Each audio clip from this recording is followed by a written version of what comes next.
Hello everyone, I'm Soma Mazumdar. And I'm Orod and welcome to Kanban Lab podcast.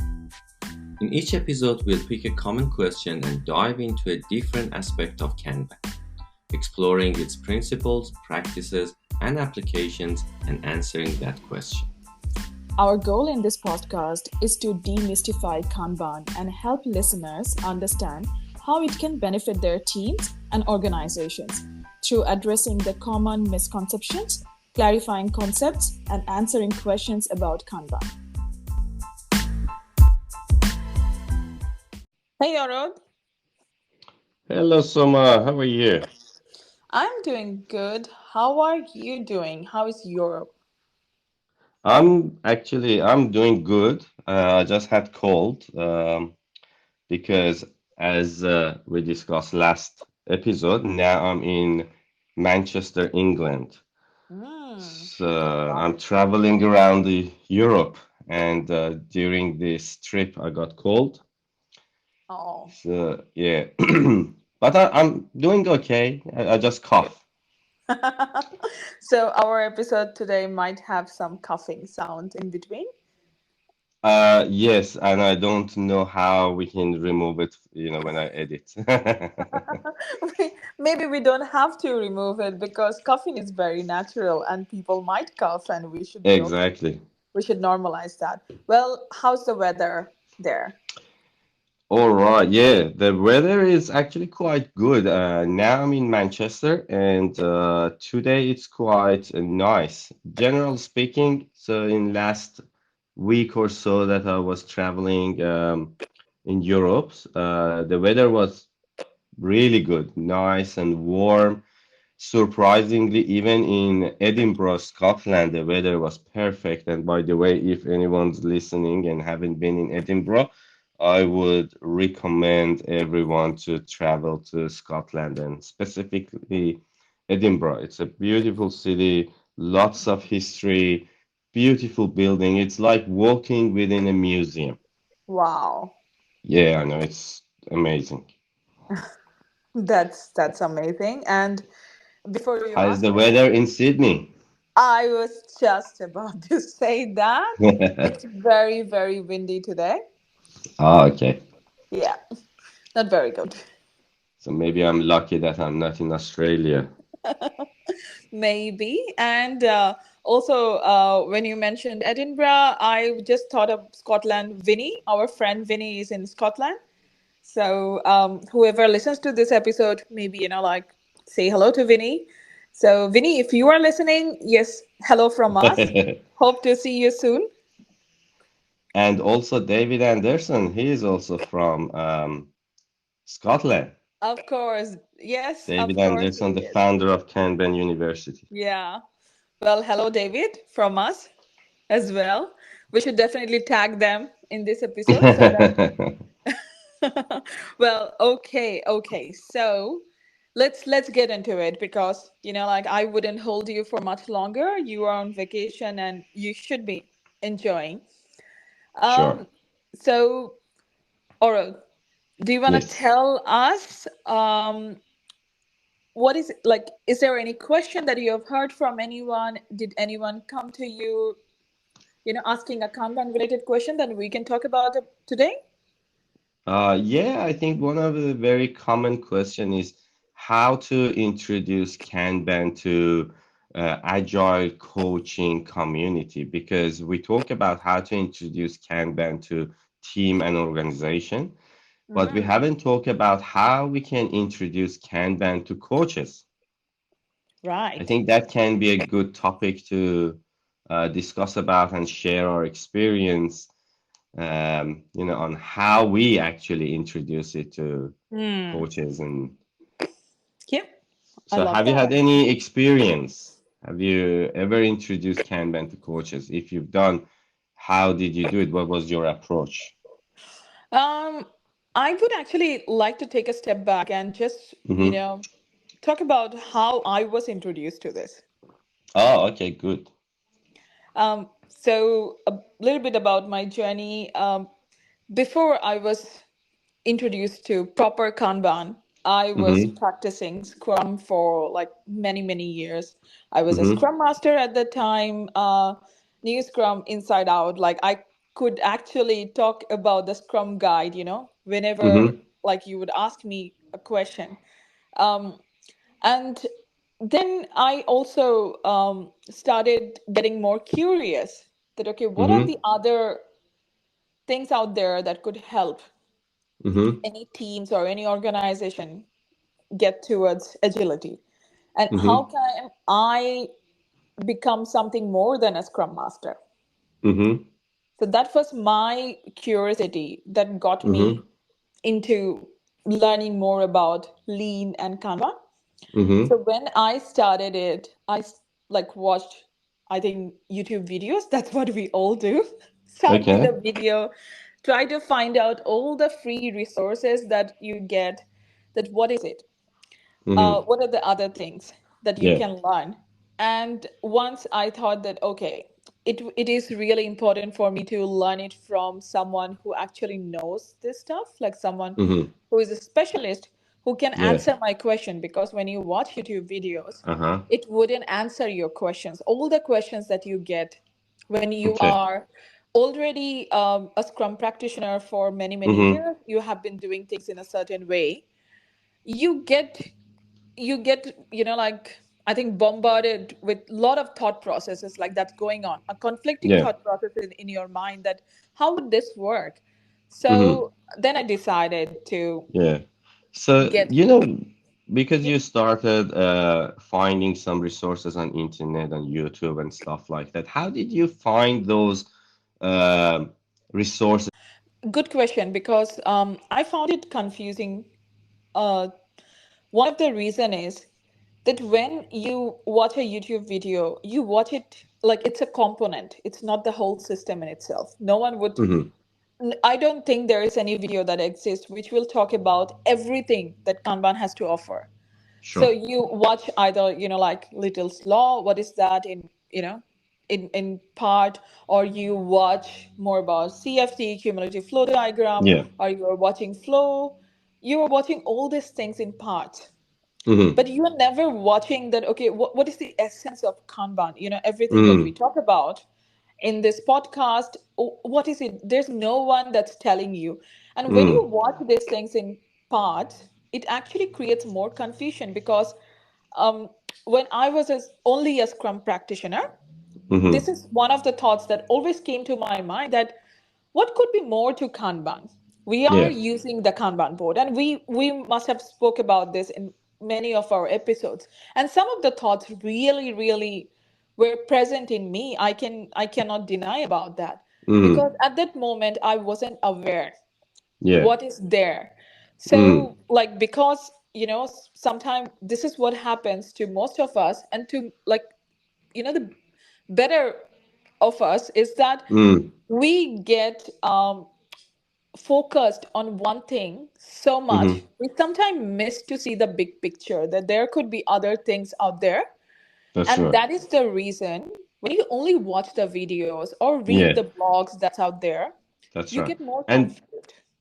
yeah, and those resources normally and mostly focus on some practices, Mm, not necessarily on the principles of yes, Kanban. yes. And yeah, those practices, it's good, but I think based on my experience, the Mm, principles are more important than practices that, exactly.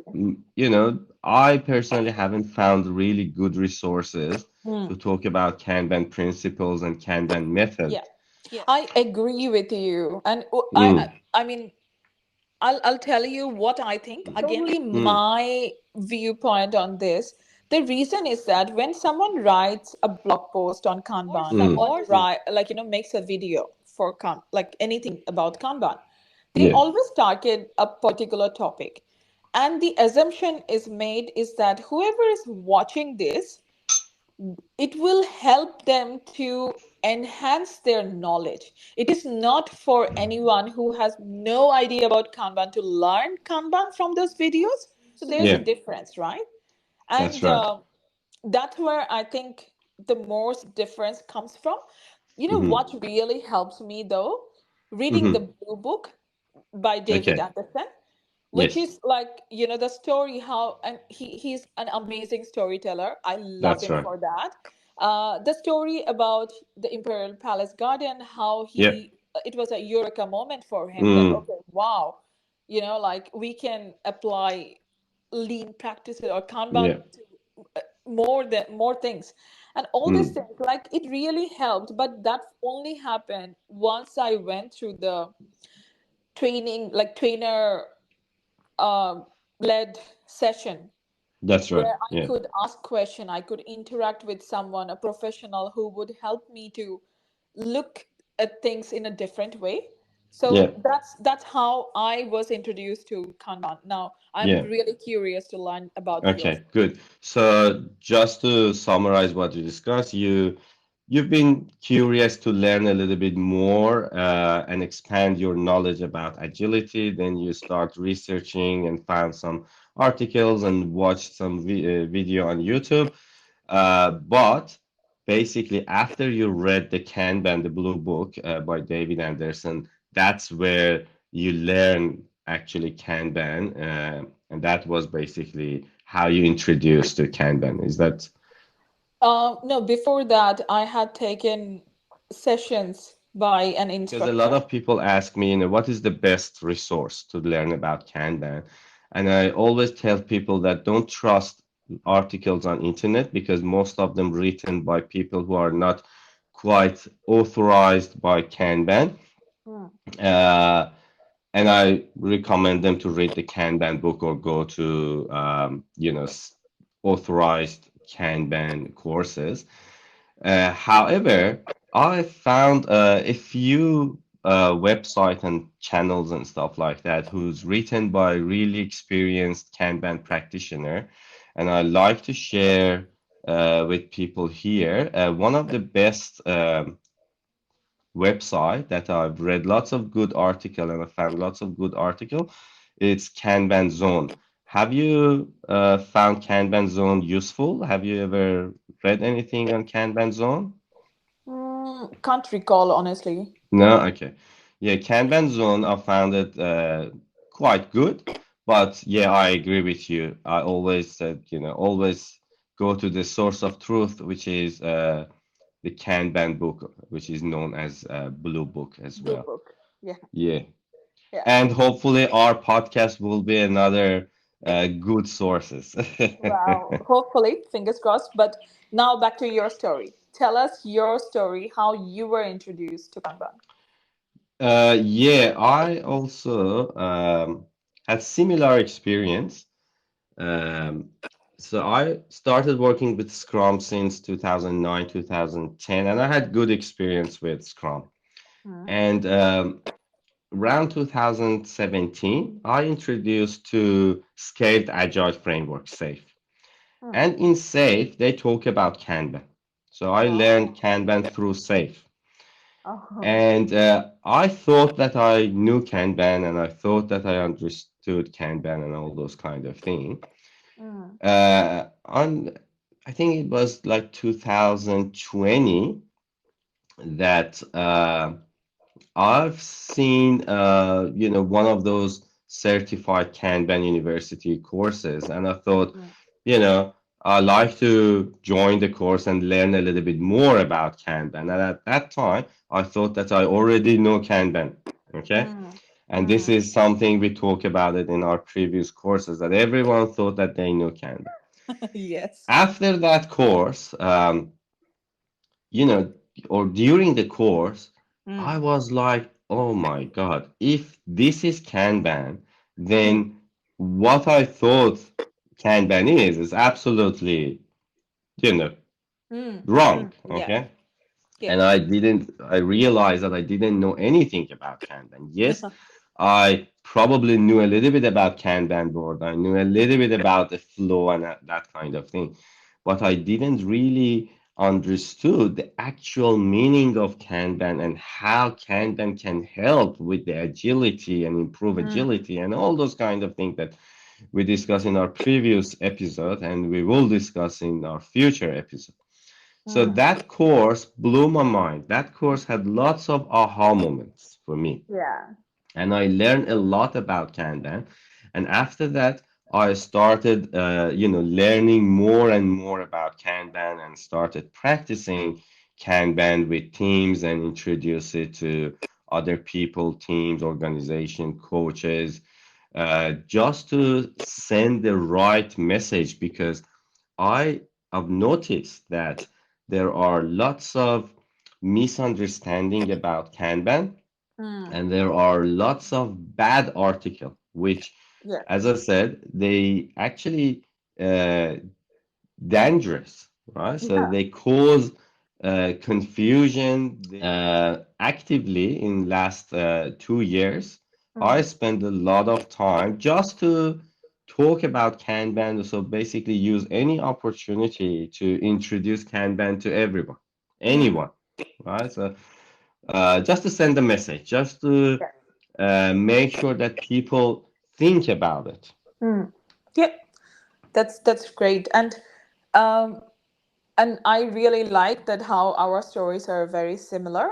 And I believe that everyone who usually, learns about Kanban after learning about Scrum, they will have a very similar story. Mm, Hopefully, some very interesting one, different than ours. But one thing that I really would like to call out is this is based on my own experience. Once I was teaching a class, and we had and the participants were mostly they were someone who actually practiced Scrum from a long time. mm, And one thing that I noticed, sometimes when we know something for a long time, we always try to compare the new thing with the old thing because that's how our brain learn. And we always try to find how can we relate to the information.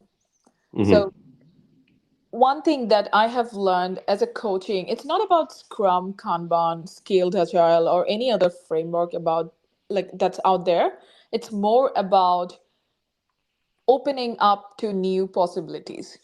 mm, So that is also very important for the coaching community because today the question is that how to introduce Kanban to mm, coaching community where people are really, really well experienced with other frameworks. If they want to learn Kanban, so what they can do, the first thing would be really be curious and open about things mm, because sometimes you know you don't find it valuable because you think that you have never seen that happening.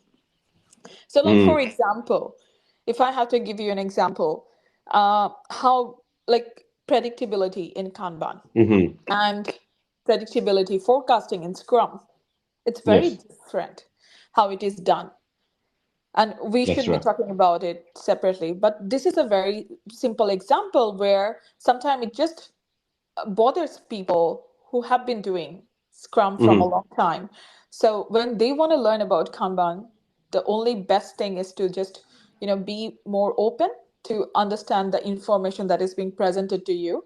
And again, as we both mentioned in summary, uh, before you watch a video or read the all the blog posts that's out there, maybe we will send the references as well, like in this episode, if we can link the Kanban zone that you mentioned, the blue book, if you can get hold of that, or an instructor who can actually help you to understand the essence of Kanban, that would be a really good start. What do you think?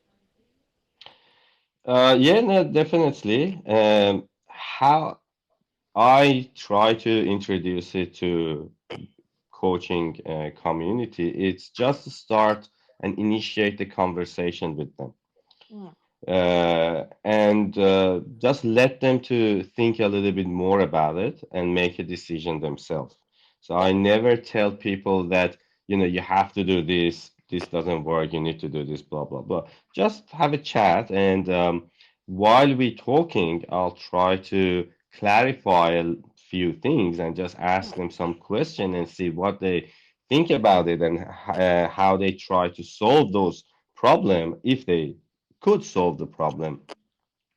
And I think that was quite a positive and successful approach because when you talk to people and let them to think and make a decision themselves, it helps a lot.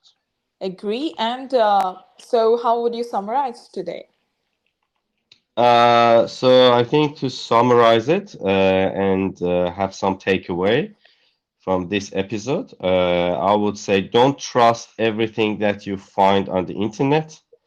Try to read and listen or watch the authorized channels and blog. For example, Kanban University has a channel on YouTube. There are lots of video you can watch. Kanban Zone, it's another good one.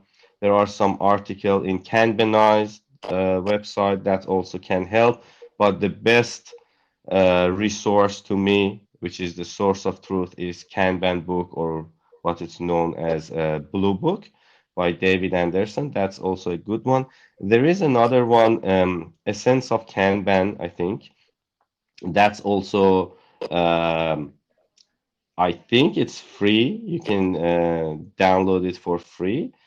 Um, that's also another good resource and to introduce to get into Kanban. But if you want to learn a little bit more, definitely read Kanban book and of course listen to our podcast. That's also another good resources. And just think about it and start practicing. Yeah, that's good. Well, that is the end of our episode today. Thank you, Aurora. Thank you, everyone.